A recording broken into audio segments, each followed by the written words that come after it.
Amen. Amen. Est-ce que vous autres qui êtes là-bas, vous m'entendez bien? Oui, Vous m'entendez bien? Que bonheur, oui. on message à ce moment. Il est reparti donc avec eux et retourna à Nazareth. Et il leur était obéissant. Sa mère gardait précieusement dans son cœur le souvenir de tout ce qui s'était passé. Jésus grandissait et progressait en sagesse. Et il se rendait toujours plus agréable à Dieu et aux hommes. Peuple de Dieu, cette histoire, nous la connaissons. La Bible nous dit que chaque année, les parents de Jésus et Jésus se rendaient à Jérusalem pour célébrer la fête de la Pâque. Mais cette fois-ci, c'était quand même particulier lorsque Jésus a eu 12 ans. Ils sont allés comme d'habitude célébrer la fête de la Pâque à Jérusalem. Ils sont arrivés, ils ont célébré la fête et ils sont rentrés. Le parent pensait que Jésus était dans la foule avec les autres membres de la famille. Mais lorsqu'ils sont arrivés, ils se sont rendus que Jésus-Christ n'était pas avec eux. Jésus n'était pas avec eux. Après 3 jours, ils étaient en train de les chercher. Si c'était aujourd'hui, il y aurait eu des avis de recherche. Après 3 jours, ils sont rentrés là où Jésus était, à Jérusalem. Ils l'ont trouvé dans le temple en train de discuter de la parole de Dieu. C'était ça le commencement. Et ils étaient dans la joie de voir leur fils et une joie partagée. Mais pourquoi nous as-tu fait ceci? Mais Jésus leur avait dit, laissez-moi prendre soin des affaires de mon Père. Mais après tout, au verset 51, il dit, il repartit donc avec eux et retourna à Nazareth. Et il leur était obéissant. Sa mère gardait précieusement dans son cœur le souvenir de tout ce qui s'était passé. Jésus grandissait et progressait en sagesse. Il se rendait toujours plus agréable à Dieu et aux hommes. Jésus, le modèle parfait. Ils l'ont trouvé en train de parler de Dieu. Et ils l'ont pris pour rentrer à la maison à Nazareth. Mais la Bible nous dit que sa mère Marie était en train de garder tous ses souvenirs dans son cœur. Pourquoi? Parce que Marie savait que cet enfant, c'est le Fils de Dieu. Il est venu sur la terre pour une mission spéciale, une mission spécifique. Mais regarde au verset 22, 52, la Bible dit, Jésus grandissait et progressait en sagesse. La sagesse. Il grandissait et il progressait en sagesse. Peuple de Dieu, plus tu grandis, plus tu dois progresser dans la sagesse. Tu ne peux plus continuer à raisonner comme un enfant. Malheureusement, au milieu de nous, il y a plusieurs personnes, même en grandissant, lorsque tu le regardes, lorsque tu parles avec, tu ne sens pas vraiment une maturité. Ça peut être une maturité spirituelle, ça peut juste être une maturité pour sa propre vie. Mais Jésus était en train de grandir en stature et en sagesse.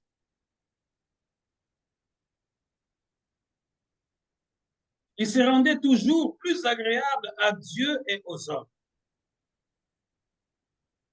Jésus se rendait plus agréable à Dieu son Père et il se rendait agréable aux hommes. Lui qui est le Fils de Dieu, il a d'abord voulu accomplir la volonté de son Père parce qu'il était sur la terre pour une mission. En même temps, comme il était sur la terre, il devrait avoir aussi un savoir-vivre, tenir une bonne relation avec son vis-à-vis, le modèle parfait. Il grandissait en stature, en obéissant à son Père, mais il se rendait aussi agréable à ses voisins parce qu'il était le fils du charpentier. Il accompagnait son père dans leur atelier, scier le bois.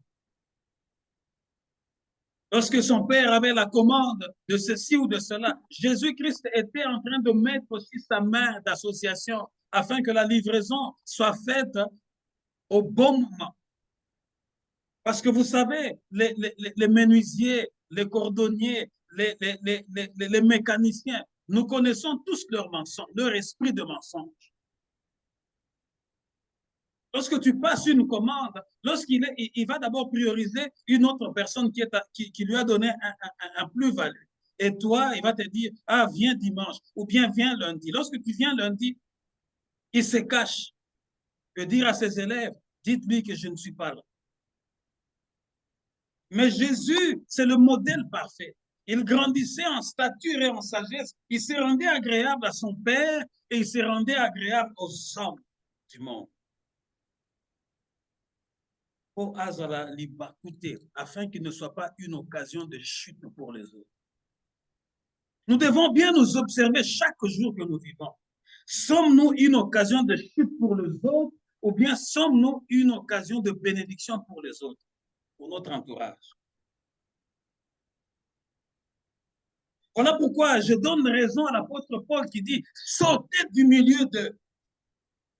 Lorsque tu trouves qu'il y a des gens qui sont comme une occasion de chute ou une pierre d'achoppement pour ta vie, afin que tu gardes ta divinité, tu dois sortir du milieu d'eux. Ce n'est pas un péché. Parce que Jésus s'est rendu agréable d'abord à son Père, ensuite aux hommes. Avoir une bonne réputation. Le modèle parfait. Nous allons lire dans 1 Samuel chapitre 13, verset 14. 1 Samuel 13, verset 14.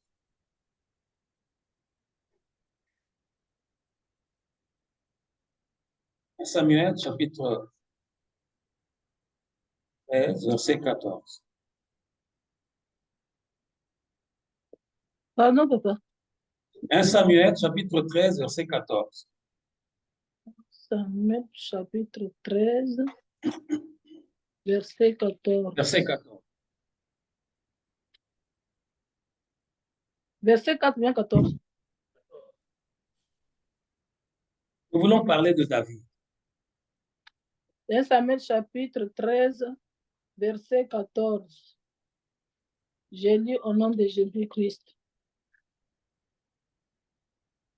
Dans cette première défaite, Jonathan et celui qui portait ses armes tuèrent une vingtaine d'hommes sur l'espace d'environ la moitié d'un arpent de terre. C'est là? Est-ce que tu as 1 Samuel chapitre 13, verset 14? Oui. Dans cette chapitre 13, tu peux lire? C'est ça, hein? Maman Sandra Chilenge, si tu l'as. Chapitre 13, verset 14. Oui, maman Sandra va nous le lire. Amen.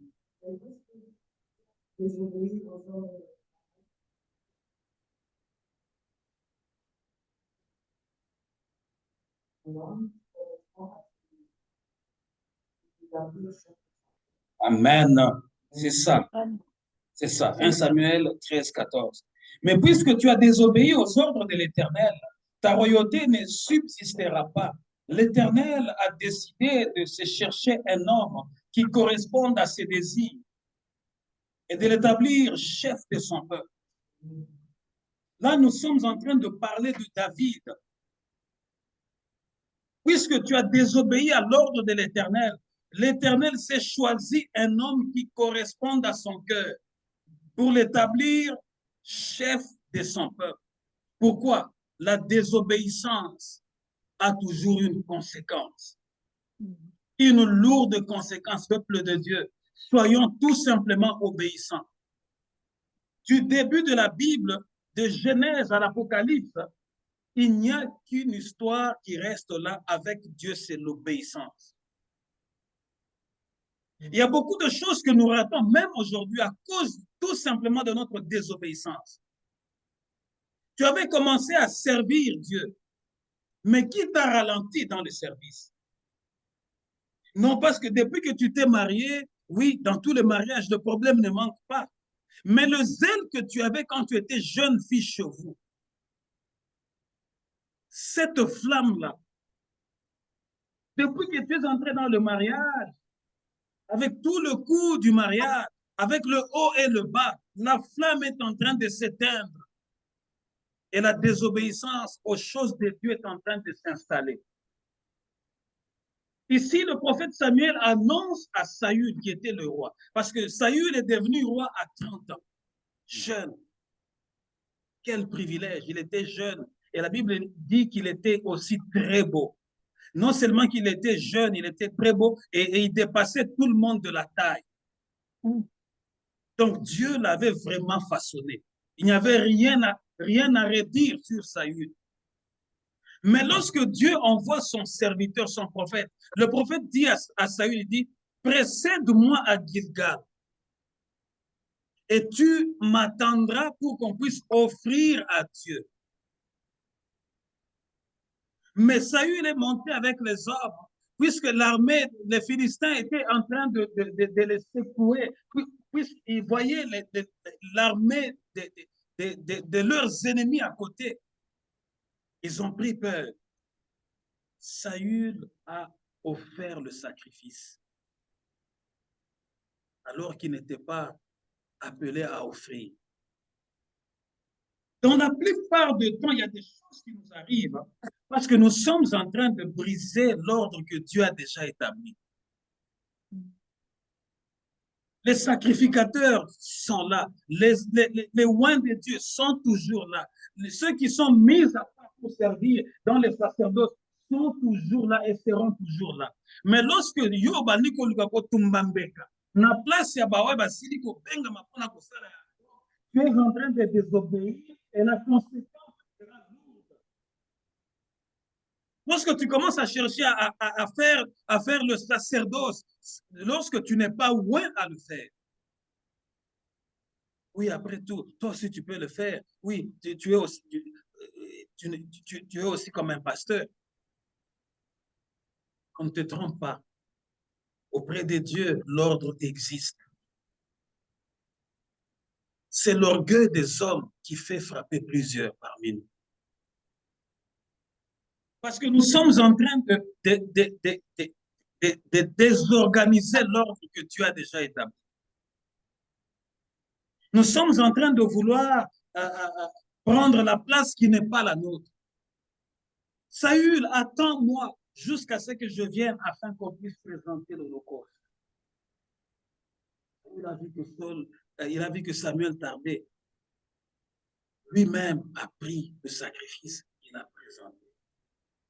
Juste cet acte-là, l'alliance de Saül était brisée avec Dieu ce jour-là. Qu'est-ce que tu venais de faire? Ah oui, homme de Dieu, comme je voyais que tu tardais, ça faisait tu m'avais dit de t'attendre pendant 7 jours. Et j'avais vu 7 jours.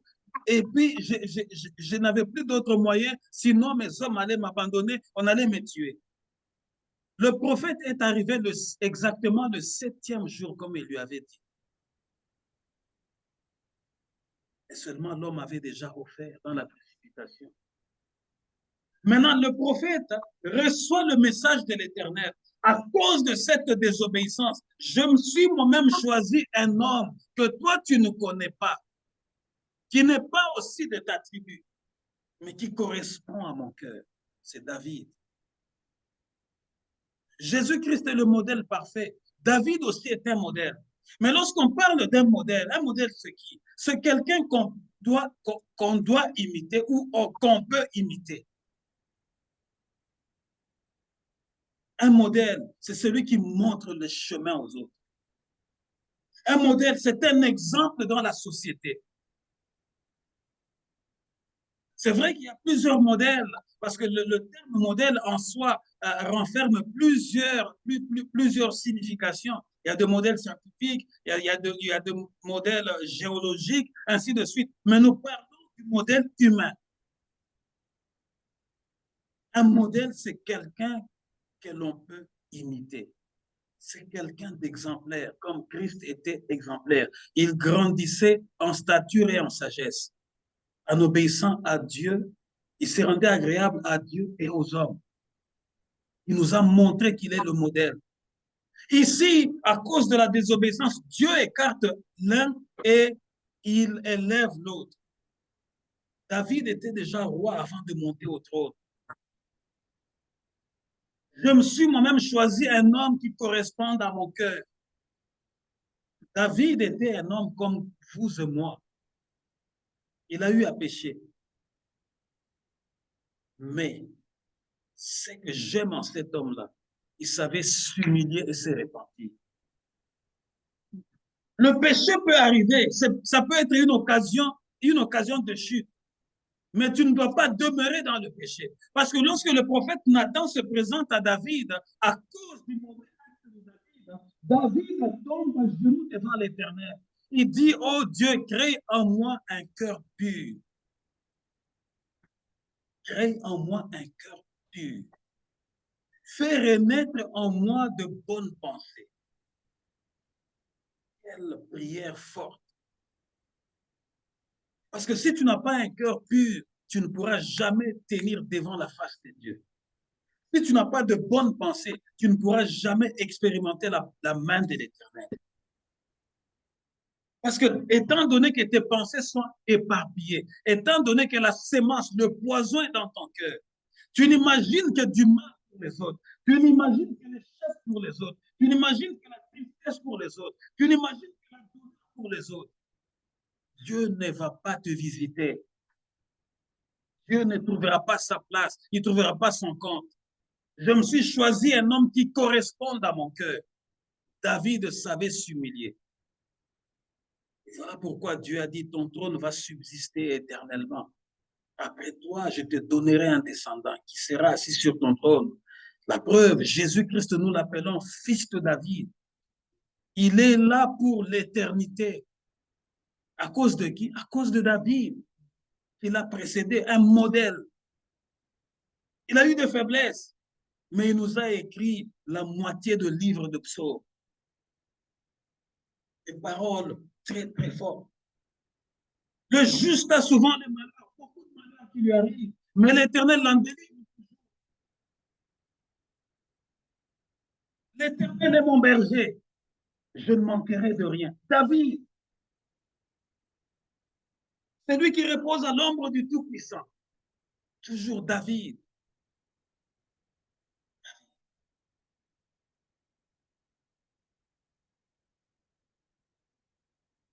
1 Roi chapitre 11, verset 37 à 39.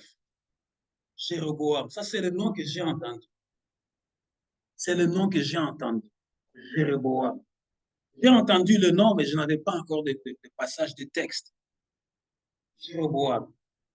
1 Roi chapitre 11, verset 37 à 39.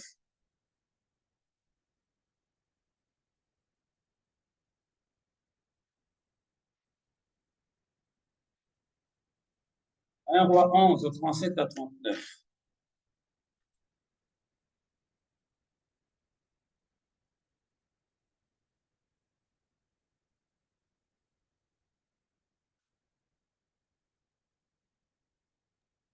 Un Roi chapitre 11, verset 37 à 39. Amen. Jésus, au nom de Jésus-Christ. Je te prendrai et tu régneras sur tout ce que ton âme désirera. Tu seras roi d'Israël. Si tu obéis à tout ce que je t'ordonnerai, si tu marches dans mes voies et si tu fais ce qui est droit à mes yeux, en observant mes lois et mes commandements, comme l'a fait David, mon serviteur, je serai avec toi. Je te bâtirai une maison stable, comme j'en ai bâti une à David, et je te donnerai Israël. J'humilierai par là la postérité de David, mais ce ne sera pas pour toujours. Amen. Quant à toi, je te ferai roi et tu régneras comme tu le désires sur Israël. Si tu obéis à tout ce que je t'ordonnerai, si tu suis, vous voyez, toute la Bible, il n'y a que question d'obéissance. Vous voyez, je vous disais ça tantôt. Quant à toi, je te ferai roi, tu régneras comme tu le désires sur Israël. Si tu obéis à tout ce que je t'ordonnerai, si tu suis le chemin que j'ai prescrit, et si tu fais ce que je considère comme juste en observant mes ordonnances et mes commandements, comme l'a fait mon serviteur, vous voyez, Dieu lui-même va les prendre comme modèle David. Lorsque tu es un modèle, tu deviens une référence. Dieu est en train de parler sur Jéroboam, israélite du Nord. Il n'était pas de la tribu de Juda. Il dit, je ferai de toi roi comme Israël et tu régneras comme tu le voudras. Mais à une seule condition, si tu obéis à mes ordonnances, comme l'a fait mon serviteur David. Et des exemples comme ça que Dieu a donné pour David, il y en a beaucoup dans la Bible. Dieu fait toujours référence à David. Si tu fais comme David, je ferai de toi ceci. Si tu fais comme David, je ferai ceci. Si tu fais comme David, oh David, un homme selon le cœur de l'Éternel. Il avait ses faiblesses, mais seulement il savait se réconcilier tout de suite avec son Dieu. C'est ce que je te recommande aujourd'hui. Ne reste pas dans le mal, ne demeure pas dans l'ombre de ténèbres. Jette-toi au pied de l'Éternel, réponds-toi et tu vas te repentir aujourd'hui, te réconcilier afin que les choses aillent mieux dans ta vie.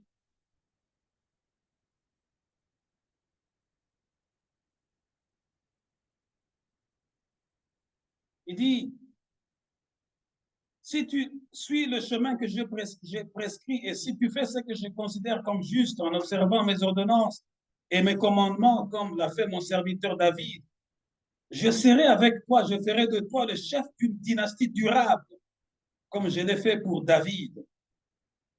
Je te confierai Israël. J'humilierai ainsi les descendants de David, mais ça ne sera pas pour toujours. Vous voyez, même quand Dieu parle de punir ceux qui sont venus après David, Dieu met un peu l'eau dans son vin.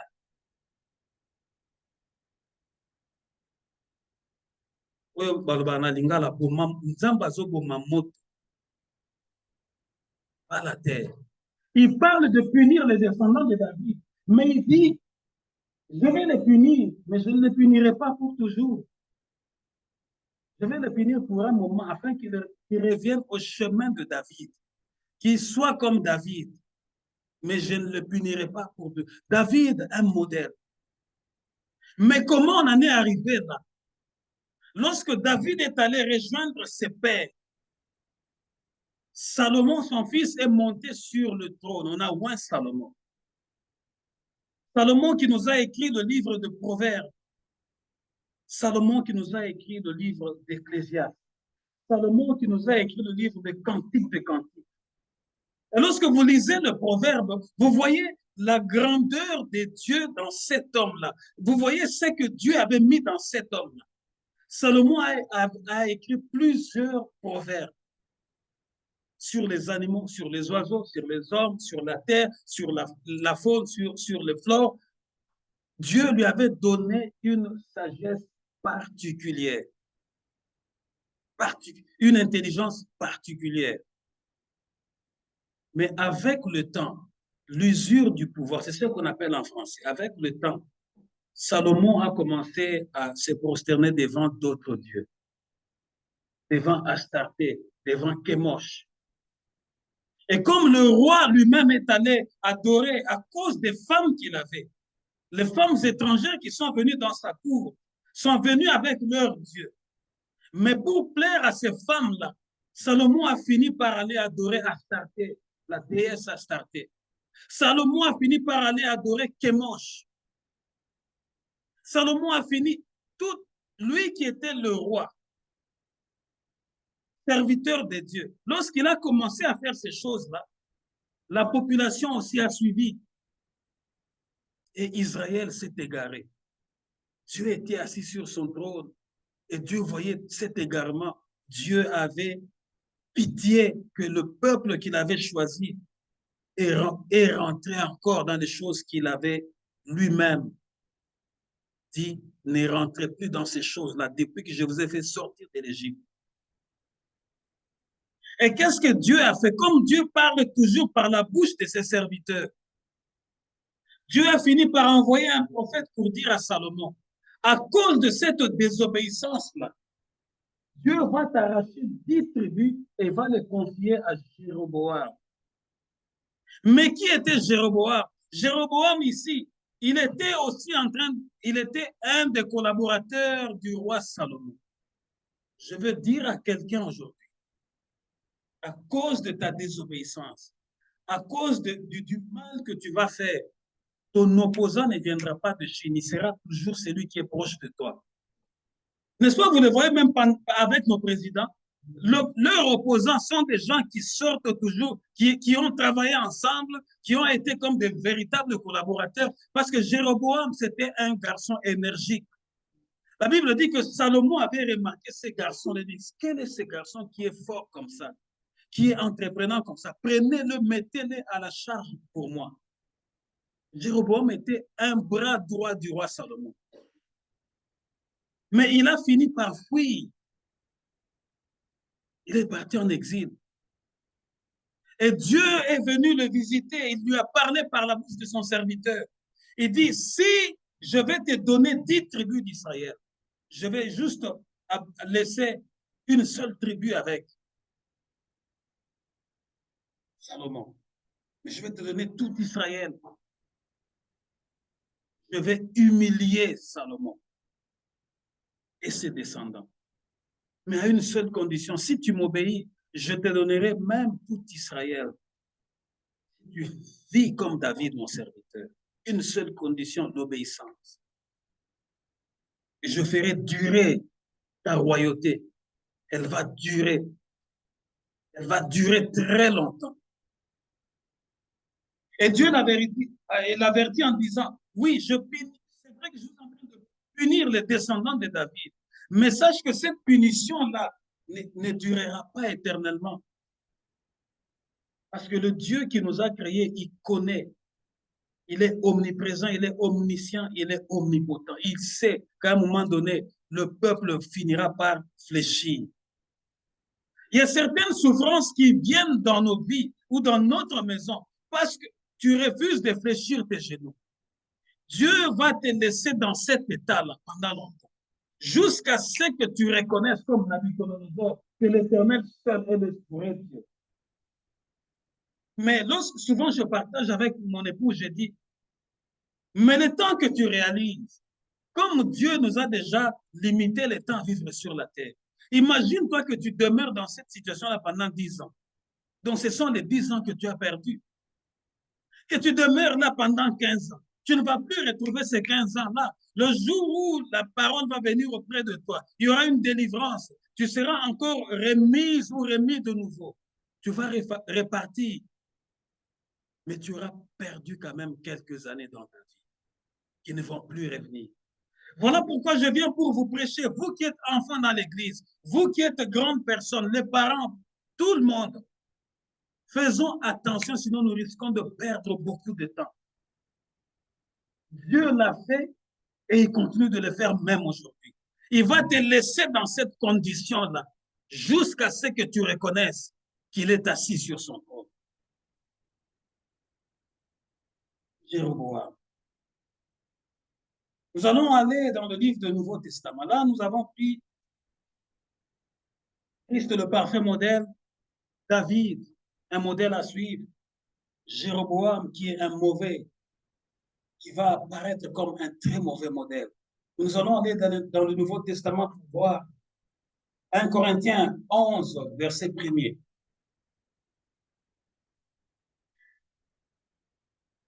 1 Corinthiens, chapitre 11, verset 1er.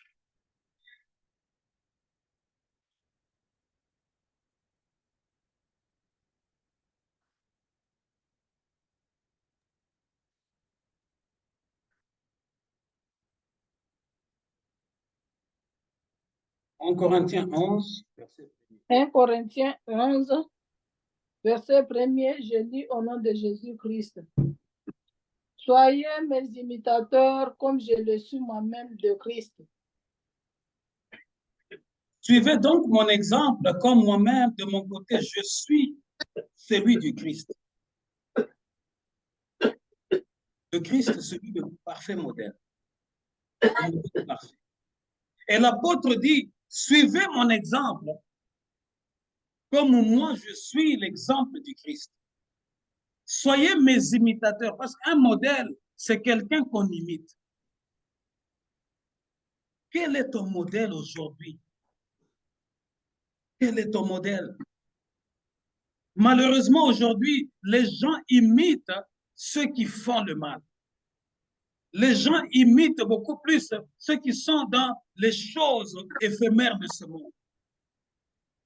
Mais j'aimerais dire à quelqu'un aujourd'hui, si tu prends comme modèle un homme qui est dans l'occultisme, un homme qui a un mauvais cœur, un homme qui répand le sang des innocents, le jour que tu vas disparaître, lorsqu'on citera ton nom, lorsqu'on parlera de ton nom sera en horreur par les hommes. Ton nom sera mal vu, même après ta mort. Non seulement ça, tu vas faire mal à tes descendants. À cause du mal que tu auras fait, même tes descendants vont commencer à se cacher. Parce que tu ne seras pas un modèle dans la société. Aujourd'hui, tu peux tuer, aujourd'hui, tu peux faire du mal, aujourd'hui, tu peux diviser des familles, aujourd'hui, tu peux faire tout. Mais le jour que tu vas disparaître, lorsqu'on citera ton nom, les gens secoueront la tête pour dire non, il était, pas lui. Citez-nous quelqu'un d'autre. Parce que ton nom sera, lorsqu'on citera ton nom, on verra le tableau noir. On verra le tableau de la détresse. On verra le tableau négatif. On verra le tableau de la mort. On verra le tableau de la douleur. Voilà pourquoi lorsque Dieu parle à Jéroboam, il colle l'exemple de David. Il dit, si tu fais comme David, si tu fais comme David, tu vas durer, tu vas rayonner. On prend toujours le bon modèle. Ça dépend du modèle que tu suis aujourd'hui. Si Dieu nous a donné ce message, je suis convaincu qu'il veut vraiment restaurer nos vies, afin que nous puissions changer notre façon de voir les choses et que nous puissions imiter les bonnes personnes qui nous ont précédés ou qui sont encore en vie et qui ont un bon témoignage dans la société. L'apôtre Paul dit, imitez-moi comme moi j'ai imité Christ. Mais vous savez que l'apôtre Paul, avant d'imiter Christ, c'était quelqu'un qui avait un mauvais témoignage. Un mauvais témoignage. Jusqu'à ce qu'il soit en Christ. La Bible dit que lorsqu'il venait dans l'assemblée, dans l'assemblée des enfants de Dieu, tout le monde avait peur. Parce que tout le monde disait, n'est-ce pas lui qui était en train de tuer les chrétiens, de maltraiter les chrétiens? Mais il y a une chose que j'aime dans l'apôtre Paul. Bien que les gens étaient en train de lui dire en face, il n'avait pas abandonné. Parce qu'il a dit, ce n'est plus moi qui vis, c'est Christ qui vit en moi. Tellement qu'il était ferme dans ce qu'il disait, c'est lui qui a fait la théologie que nous avions apprise. C'est lui qui a écrit plusieurs livres dans le Nouveau Testament.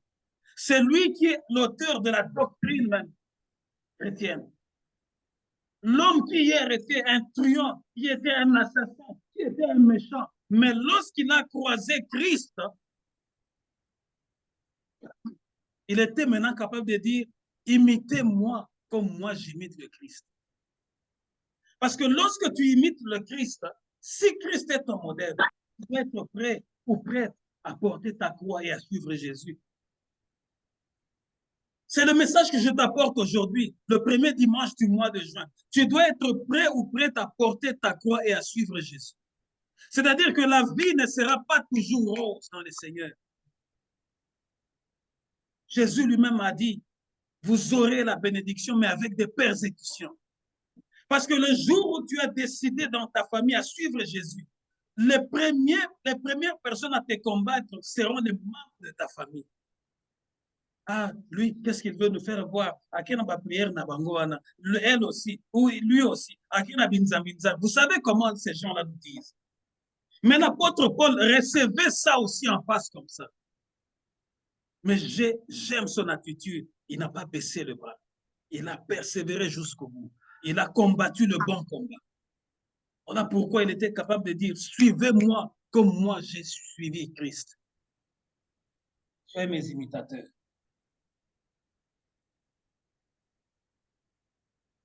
Nous allons maintenant parler des descendants de David. Parmi les descendants de David, il y a eu quelques-uns qui ont eu qui étaient de bons exemples. Il y en a eu d'autres qui étaient de mauvais exemples. Il y en a eu qui ont persévéré comme David. Il y en a eu qui n'ont pas fait de bonnes choses. Nous allons voir le bon exemple dans la descendance de David. 2 Rois chapitre 18, versets 1 à 7. 2 Rois 18, 1 à 7. 2 Rois chapitre 18, versets 1 à 7. J'ai lu au nom de Jésus-Christ. La 3e année d'Osée, fils d'Éla, roi d'Israël, Ézéchias, fils d'Akaz, roi de Juda, régna.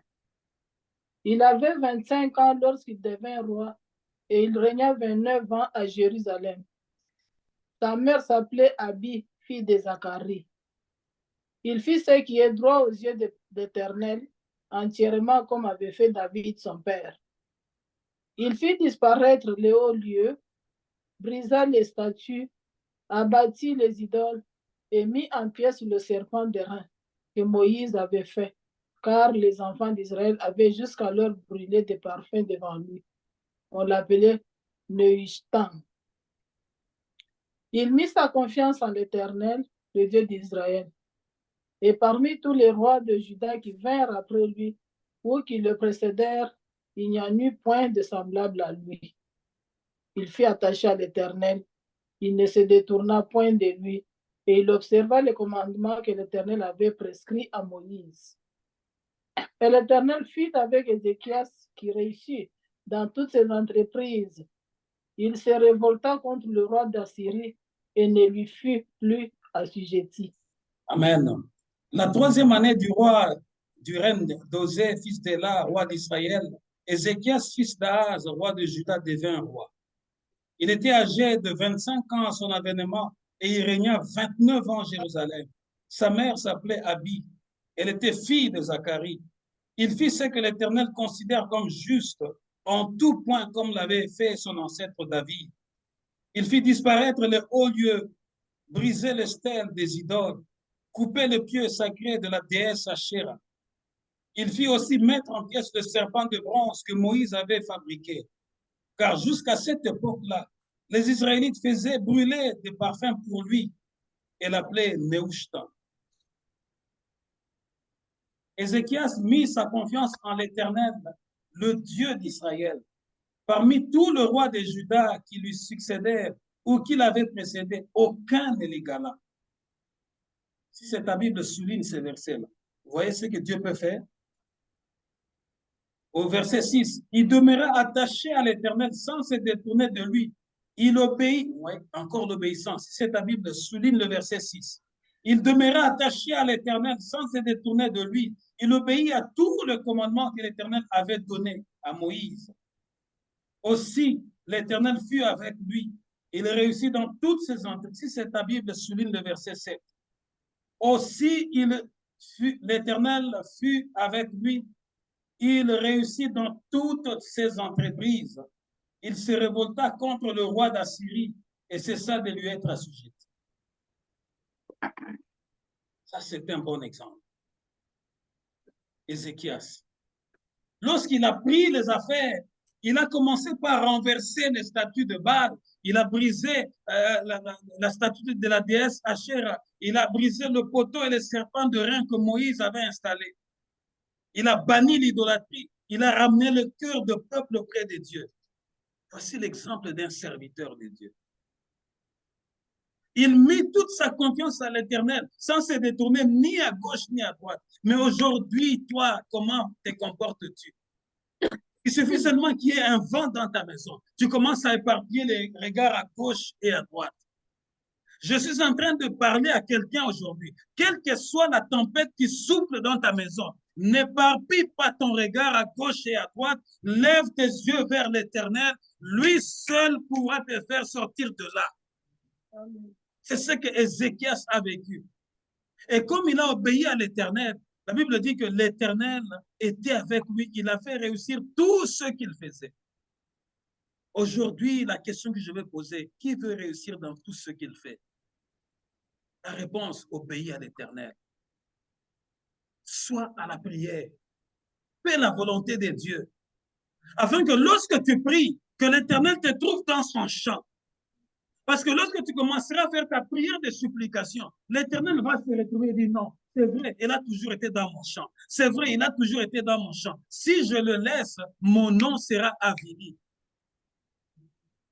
Maintenant, le mauvais exemple de descendant de David. 2 Rois chapitre 16, versets 1 à 4. 2 Rois 16, 1 à 4. Ça, c'est le bon exemple d'un de descendant, d'un de petit-fils de David. Il y a eu aussi ceux qui n'ont pas voulu suivre l'exemple de David. C'est ce que je vous dis, c'est ce que je ne cesserai de vous dire. Je viens vous apporter le message, la parole de Dieu. Tu peux naître dans la maison d'un pasteur, mais la grâce est individuelle. Le salut est individuel. C'est à toi de faire le choix. Ce n'est pas dit parce que tu vis dans la maison d'un serviteur de Dieu que tu es immédiatement sauvé, que tu as le salut, que tu vas réussir dans tout ce que tu fais. Non. Comme Ézéchias, si tu veux réussir dans tout ce que tu as comme projet, vis comme Ézéchias. Nous venons de lire ce verset. Retiens-le, lis-le chaque jour. Et tu verras ce que Dieu est capable de faire. Le mauvais exemple. 2 Rois 16, 1 à 4. 2 Rois chapitre 16, versets 1 à 4. Je lis au nom de Jésus-Christ. Amen. La 17e année de Pécat, fils de Remalia, Akaz, fils de Jonathan, roi de Juda, régna. Akaz avait 20 ans lorsqu'il devint roi, et il régna 16 ans à Jérusalem. Il ne fit point ce qui est droit aux yeux de l'Éternel, son Dieu, comme avait fait David, son père. Il marcha dans la voie des rois d'Israël. Et même il fit passer son fils par le feu, suivant les abominations des nations que l'Éternel avait chassées devant les enfants d'Israël. Il offrait des sacrifices et des parfums sur les hauts lieux, sur les collines et sous tout arbre vert. Amen. C'est pratique ici au verset 4. Ici. Les Africains le font. Prendre le coq vivant, aller couper sous un arbre. Les anciens qui sont ici peuvent savoir ces choses-là et parler. Voyez comment Dieu n'aime pas ce genre de choses. La 17e année du règne de Péka, fils de Remalia ou Ahaz, fils de Yotam, roi de Juda, devint roi. Il était âgé de 20 ans à son avènement et il régna 16 ans à Jérusalem. Quel privilège! Il devient roi à 20 ans. 20 ans. Dans nos familles, ici, nous avons déjà des enfants de 20 ans, 21 ans, 19 ans. Il devient roi à 20 ans. C'est-à-dire qu'il est encore trop jeune. Trop jeune. Quel privilège. Il ne fit pas ce que l'Éternel, son Dieu, considère comme juste, contrairement à son ancêtre David. Mais il suivit l'exemple du roi d'Israël. Il alla même jusqu'à brûler son propre fils pour l'offrir en sacrifice aux idoles, commettant ainsi la même abomination que les nations païennes que l'Éternel avait dépossédées en faveur des Israélites. Il offrait des sacrifices et brûlait de parfums sur le haut lieu, sur les collines et sous chaque arbre verdoyant. Pour lui, il pensait que son pouvoir tenait sur la magie, sur la sorcellerie, sur les pratiques occultes. Il est allé même plus loin. Il a brûlé son propre fils en sacrifice. Il n'avait pas de cœur. C'est-à-dire que tu pouvais être son enfant. Quand son Dieu des ténèbres a demandé un sacrifice, il te prenait, toi, son enfant, et il va te brûler comme sacrifice, mais pourvu qu'il puisse régner. Il y a des gens comme ça, même dans nos familles, qui ont vendu leur âme. Ça, c'est un mauvais exemple. Il n'a pas suivi le bon exemple de David, parce que David était un bon modèle. Nous avons vu Ézéchias qui a suivi l'exemple de David. et comment Dieu a fait que Ézéchias puisse régner pendant très longtemps.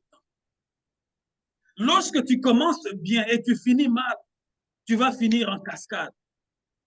Et tu n'auras pas de descendants. Ton souvenir, quand on parlera de ton nom, on citera ton nom deviendra comme un film d'horreur. Parce que tout le monde se souvient que lui, ce roi ici, il avait brûlé son propre fils pour le sacrifier aux ténèbres. Nous allons rentrer dans le livre de 1 roi, chapitre 12, versets 25 à 33. 1 roi 12, 25 à 33. Jéroboam, ça c'est le nom que j'avais entendu. Nous allons maintenant essayer d'entrer en profondeur pour voir qu'est-ce que cet homme a fait afin qu'il devienne un mauvais exemple, un mauvais modèle. 1 roi 12, 25 à 33. 1 roi chapitre 12, 25 à 33. verset 25 à 33, je lis au nom de Jésus-Christ. Jéroboam bâtit Sichem sur la montagne d'Éphraïm et y demeura. Puis il en sortit et bâtit Pénuel. Jéroboam dit en son cœur, le royaume pourrait bien maintenant retourner à la maison de David. Si ce peuple monte à Jérusalem pour faire des sacrifices dans la maison de l'Éternel, le cœur de ce peuple retournera à son seigneur, à Roboam, roi de Juda, et ils me tueront et retourneront à Roboam, roi de Juda. Après s'être consulté, le roi fit 2 veaux d'or et dit au peuple, assez longtemps vous êtes montés à Jérusalem. Israël, voici ton Dieu qui t'a fait sortir du pays d'Égypte. Il plaça l'un de ces veaux à Bethel et il mit l'autre à Dan. Ce fut là une occasion de pécher. Le peuple alla devant l'un des veaux jusqu'à Dan. Jéroboam fit une maison de haut lieu et il créa des sacrificateurs pris parmi tout le peuple et n'appartenant point au fils de Lévi. Il établit une fête au 8e mois, le 15e jour du mois, comme la fête qui se célébrait en Juda, et il offrit des sacrifices sur l'autel. Voici ce qu'il fit à Bethel, afin que l'on sacrifiât au veau qu'il avait fait. Il plaça à Bethel les prêtres de haut lieu qu'il avait élevés. Et il monta sur l'autel qu'il avait fait à Bethel le 15e jour du 8e mois. Moi qu'il avait choisi de son gré. Il fit une fête pour les enfants d'Israël et il monta sur l'autel pour brûler des parfums. Amen. Lisez directement 1 roi 13, verset 33. 13, verset 33. Verset 33, j'ai lu au nom de Jésus-Christ. Après cet événement, Jéroboam ne se détourna point de sa mauvaise voie. Il créa de nouveau des prêtres de haut lieu pris parmi tout le peuple. Quiconque en avait le désir, il le consacrait prêtre de haut lieu. Amen. Amen. Nous voyons Jéroboam qui s'est dit, tel que les choses se présentent, les sujets de mon royaume pourraient bien retourner sous l'autorité du fils de David, s'il continue à se rendre à Jérusalem pour y offrir des sacrifices dans le temple de l'Éternel. Ce peuple s'attachera de nouveau à son seigneur Roboam, roi de Juda. Alors ils me tueront et se soumettront à Roboam. Après avoir pris conseil, le roi fit faire 2 veaux d'or et déclara au peuple, en voilà assez avec ce pèlerinage à Jérusalem. Voici votre Dieu, Israël, celui qui vous a fait sortir d'Égypte. Quelle abomination. Verset 28. Quelle abomination. Verset 29. Il dressa l'une des statues d'or à Bethel et installa l'autre à Dan. Ce fut là un péché. Beaucoup de gens accompagnèrent l'un de vos d'or jusqu'à Dan. Jéroboam fit aussi construire des sanctuaires sur de hauts lieux et établit prêtres, des hommes pris dans la masse du peuple qui n'appartenaient pas à la tribu de Lévi. Je vous ai dit ici, on ne s'improvise pas serviteur de Dieu. Regarde encore un autre péché de Jéroboam, verset 31. Jéroboam fit aussi construire des sanctuaires, donc des églises, sur de hauts lieux. Et lui-même maintenant commençait à ordonner les pasteurs. Jéroboam, donc il était déjà perdu, lui-même commençait à ordonner les sacrificateurs.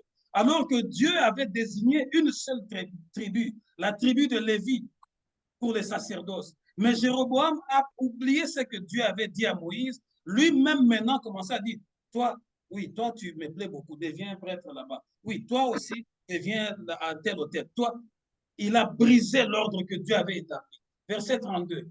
Jéroboam institua au 15e jour du 8e mois une fête semblable à celle qui se célébrait en Juda. Et il offrit lui-même de sacrifices sur l'autel. C'est ainsi qu'il agit à Bethel en offrant des sacrifices aux veaux qu'il avait fait fabriquer. Il établit aussi à Bethel les prêtres de haut lieu qu'il avait fondés. Il s'est rendu à l'autel qu'il avait érigé à Bethel le 15e jour du 8e mois, date qu'il avait fixée de sa propre initiative. Il institua une fête pour les Israélites et gravit l'autel pour y offrir du parfum. Je vais synthétiser un peu ça. Plus il a commencé à régner avant d'ici Kibokonzinae. Mais il remarquait que son peuple allait toujours à Jérusalem pour aller célébrer le Dieu qui les avait fait sortir d'Égypte. Maintenant, dans son cœur, il avait l'orgueil parce qu'il était trop sûr de son pouvoir. Il dit non, si je laisse ce peuple partir toujours adorer à Jérusalem, parce que Jérusalem, c'était un autre royaume. Souvenez-vous, je vous ai dit, Dieu avait dit, je vais laisser à David une partie de royauté. Maintenant, le peuple allait toujours dans la partie que Dieu avait laissée à David pour aller adorer le véritable Dieu. Lui, dans son cœur rempli d'orgueil, il dit non.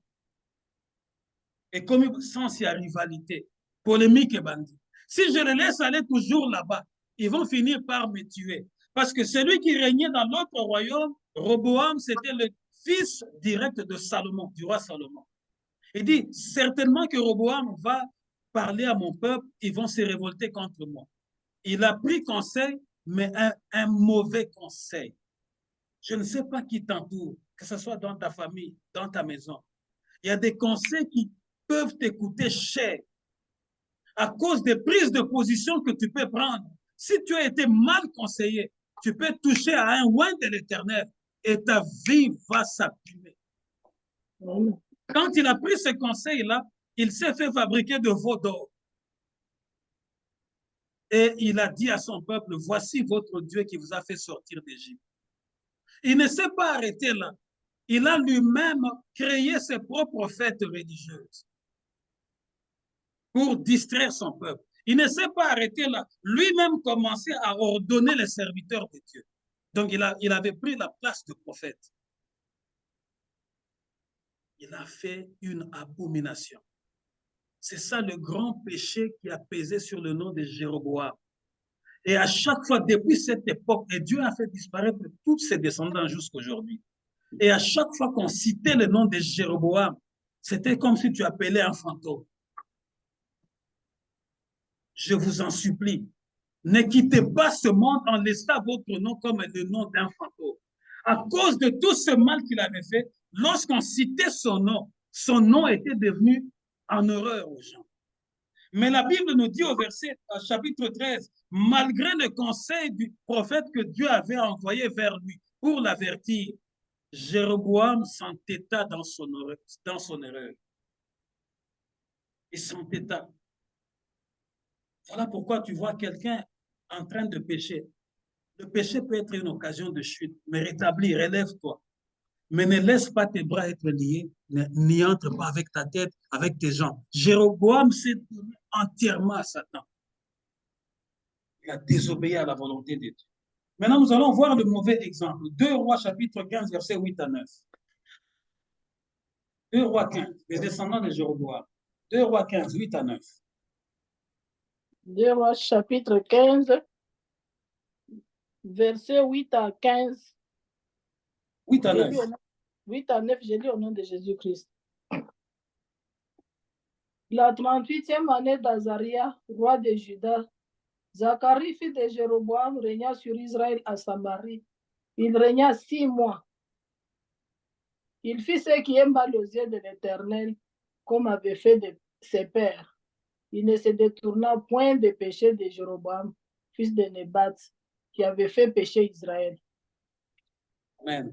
Quand il rejoignit ses ancêtres décédés, on l'enterra dans la cité de David et son fils Asa lui succéda sur le trône. La 20e année du règne de Jéroboam, roi d'Israël, Asa devint roi de Juda. Il régna 41 ans à Jérusalem. Il descendait d'Abia. Est-ce que je suis au bon endroit? Il descendait d'Abia par sa grand-mère, Maca. À sa fille, c'est que l'Éternel considère comme juste comme son ancêtre David. C'est pas au bon endroit. Nous allons lire 2 Rois 15, 27. 2 Rois chapitre 15, 27 à 28. verset 27 à 28. J'ai lu au nom de Jésus-Christ. La 52e année d'Azaria, roi de Juda, Pécat, fils de Ramalia, régna sur Israël à Samarie. Il régna 20 ans. Il fit ce qui est mal aux yeux de l'Éternel. Il ne se détourna point des péchés de Jéroboam, fils de Nébat, qui avait fait pécher Israël. Jusqu'à 28. Jusqu'à 28, oui. Ok. J'ai jusqu'à 28. Amen. Amen. La Bible dit ceci. Alors, Baïcha, fils d'Aïa, de la tribu d'Issachar, oh, non, j'étais à un roi. À un roi. 2 Rois 15. Oui. Vous avez dit verset. Oui. J'étais à un roi. Voilà pourquoi je m'étais comme un peu perdu là. Donc, le premier verset qu'on a lu dans 2 Rois 15, 8, 9, il est correct. La 38e année du règne d'Azaria, roi de Juda, Zacharie, fils de Jéroboam, devint roi d'Israël à Samarie. Il régna 6 mois. Il fit ce que l'Éternel considère comme mal. Comme ses ancêtres, il n'abandonna pas le péché dans lequel Jéroboam, fils de Nébat, avait entraîné le peuple. Au verset 27, nous voyons la 52e année du règne d'Azaria, roi de Juda. Péka, fils de Rémalia, devint roi sur Israël à Samarie. Il régna 21 ans. Il fit ce que l'Éternel considère comme mal. Il n'abandonna pas le péché dans lequel Jéroboam, fils de Nébat, avait entraîné le peuple d'Israël. Vous voyez, à chaque fois qu'on parlait de descendants de Jéroboam, on voyait le mal. Dans 2 Rois 15, 8, vous voyez un de ses descendants a copié exactement son modèle et Dieu l'a détruit. Dans 2 Rois chapitre 15, verset 27 à 28, l'un de ses successeurs aussi, Jéroboam était devenu la référence du mal. Il n'était pas un modèle. Lorsqu'on te comparait à Jéroboam, on voyait déjà le mal. On voyait la destruction, on voyait la méchanceté, on voyait l'idolâtrie. Jéroboam n'était pas un modèle à suivre. Faites attention, peuple de Dieu. Quel est ton modèle? Christ est le modèle parfait. David est un modèle. L'apôtre Paul est un modèle. Mais Jéroboam, il s'est rendu odieux aux yeux de l'Éternel et même ses descendants. Et vous verrez que ses descendants, pendant qu'il régnait, leur règne ne durait pas. Lorsqu'il mourait, le roi qui était à Juda restait toujours en vie. Le dernier modèle que nous allons voir, c'est celui de l'apôtre Paul dans 2 Timothée, chapitre 3, versets 10 à 11. 2 Timothée, on entre en prière. 2 Timothée, chapitre 3, versets 10 à 11. 2 Timothée 3. 2 Timothée. Oui, tu lis 10 à 11 et tu lis 14 à 15. 2 Timothée, chapitre 3, versets 10 à 11. Je lis au nom de Jésus-Christ. Amen. Toi, tu as suivi d'après mon enseignement, ma conduite, mes résolutions, ma foi, ma douceur, ma charité, ma constance, mes persécutions, mes souffrances. À quelle souffrance n'ai-je pas été exposé à Antioche, à Icône, à Lystre? Quelle persécution n'ai-je pas supportée?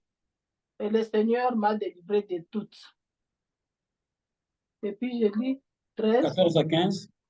14 à 15. Toi, demeure dans les choses que tu as apprises et reconnues certaines, sachant de qui tu les as apprises. Dès ton enfance, tu connais les saintes lettres qui peuvent te rendre sage à salut par la foi en Jésus-Christ. Amen. Mais toi, tu as pu m'observer dans mon enseignement, ma conduite, mes projets, ma foi, ma patience, mon amour, mon endurance. Tu as pu voir quelle persécution et quelle souffrance j'ai enduré à Antioche, à Iconium, à Lystre. Quelle persécution, en effet, n'ai-je pas subi? Et chaque fois, le Seigneur m'en a délivré. Au verset 14, pour toi, reste attaché à tout ce que tu as appris et reçu avec une entière conviction. Tu sais de qui tu l'as appris. Depuis ton enfance, en effet, tu connais les saintes écritures. Elles peuvent te donner la vraie sagesse qui conduit au salut par la foi en Jésus-Christ. Comme l'apôtre Paul était un modèle, imitez-moi comme moi j'imite le Christ. Avant de s'en aller, lorsqu'il arrivait à la fin de sa course, il parle maintenant à son fils dans le Seigneur, à Timothée, et dit, toi, imite-moi. Tu as vu mes souffrances. Tu as vu quand j'ai été persécuté, maltraité. Tu as vu tout ce que j'ai subi comme humiliation. Suis mon exemple. Il ajoute, il dit, depuis ton enfance, tu connais les Écritures. Non seulement que tu connais les Écritures vont te conduire à la sagesse qui va te conduire à connaître notre Seigneur Jésus-Christ. Et puis, il insiste, il dit, reste attaché à ce que tu as appris de nous. Le modèle. Jésus, le modèle parfait. David, une référence, un modèle. L'apôtre Paul aussi, un modèle. Il laisse le flambeau à son fils dans la foi. Timothée, il dit, tu m'as suivi, tu as vu quand j'ai été humilié. Tu as vu mes persécutions. Reste attaché à la parole. Aujourd'hui, quel est ton modèle à toi? Nous voulons entrer en prière. Les persécutions seront toujours là. La honte, elle sera toujours là, mais elle ne durera pas toujours. Ça dépend du modèle que toi, tu te réfères. Voilà pourquoi l'apôtre Paul dit, réfère-toi à moi. Lorsqu'on va t'humilier, pense que moi, j'ai déjà été humilié. Lorsqu'on va t'humilier, pense que moi, je l'ai déjà été avant toi. Mais reste attaché à ce que tu as appris de nous. Parce que toi, tu connais les Écritures. On se tient debout dans la prière. Le péché de Jéroboam. Commence à prier, demande à Dieu éternel, dirige mes pas, afin que je ne fasse pas un mauvais pas, pour que ma vie devienne un modèle de tristesse, un modèle du chaos. Jéroboam était un modèle du chaos. Et tous ceux qui l'ont suivi ont connu un chaos. Mais tous ceux qui ont suivi David, Dieu a fait régner ces gens-là et a fait briller. Commence à prier, commence à prier, commence à prier, commence à prier. Demande à Jésus de toucher ton cœur et restaurer ta vie.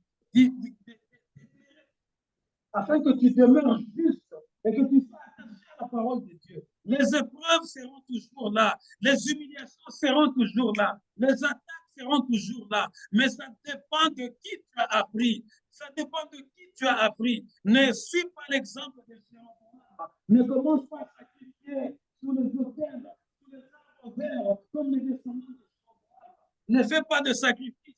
Ne saute pas le feu. Si quelqu'un te donne un conseil, avec ce problème, quelqu'un, il va nous faire passer entre ses jambes et nous verrons clair. Refuse. Suis l'exemple de Timothée. Timothée qui a suivi l'exemple de l'apôtre Paul. L'apôtre Paul qui a dit, soyez mes imitateurs comme je le suis de Christ. Suivez mon exemple comme je suis l'exemple de Christ.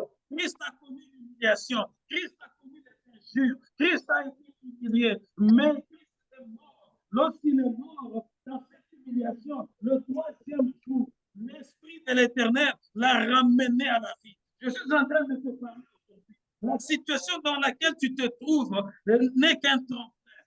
Ce n'est qu'un transfert. Mais ça dépend du modèle que tu as. Ça dépend du modèle que tu veux suivre. Ça dépend de ton attachement. Si tu t'attaches aux mauvais conseillers, ils vont continuer à t'égarer. Et ton nom sera attaché à la douleur. Ton nom sera attaché à l'humiliation. Ton nom sera attaché à l'horreur lorsqu'on parlera de toi. Tu seras un mauvais exemple comme Jéroboam. Attache-toi à la parole. Demeure obéissant jusqu'au bout.